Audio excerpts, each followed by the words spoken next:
A little political trivia. Not since 1920 has there been a failed vice presidential nominee who would later go on to be elected president. Also true, not since, well, since forever, has the political world seen a failed vice presidential candidate quite like this one. She was a high-voltage candidate. I think I'm going to have to cast my vote for the Maverick. Lighting a fire in the grassroots of Republican land, fresh, folksy, fierce. I guess a small-town mayor is sort of like a community organizer, except that you have actual responsibilities. Sarah Palin remains a force, the most recognizable name in the Republican Party, a headline magnet. Political ticker Sarah Palin apparently is trying to relaunch a controversy she started over the so-called death panels. She has a loyal following in the GOP. Critics her supporters love to hate, and away with words. You betcha, it's drill, baby, drill. Just over a year after the defeat of the Republican ticket, the Republican number 2 is Amazon's number 1 in nonfiction pre-sales.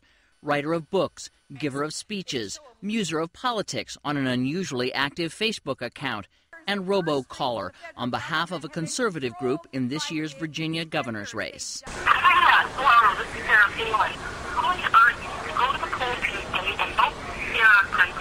A recent CNN Opinion Research Corporation poll found 85% of Republicans say Palin agrees with them on their most important issues.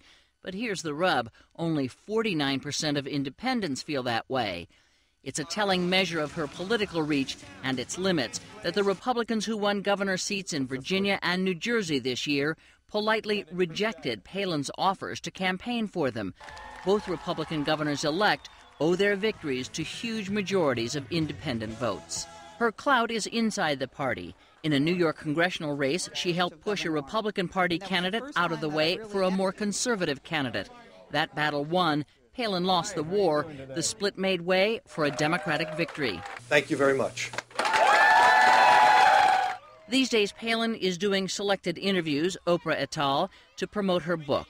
Look for news and a bestseller from a GOP mover and shaker, a politician fueled by celebrity.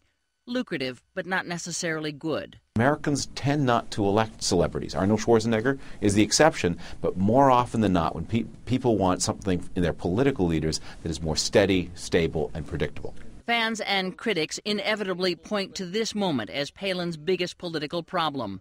The vice presidential candidate criticized for her thin resume quit as governor of Alaska with about a year and a half left in her first term. Only dead fish go with the flow. It's the kind of rogueness that made her a household name, but in the end may make Palin a player who helps shape the party rather than leads it. Of half a dozen Republican consultants I spoke with, including 4 who supported the Palin nomination, all see her as playing a part in rebuilding the party. None thought she would be the next presidential nominee, and only 2 thought she would even run.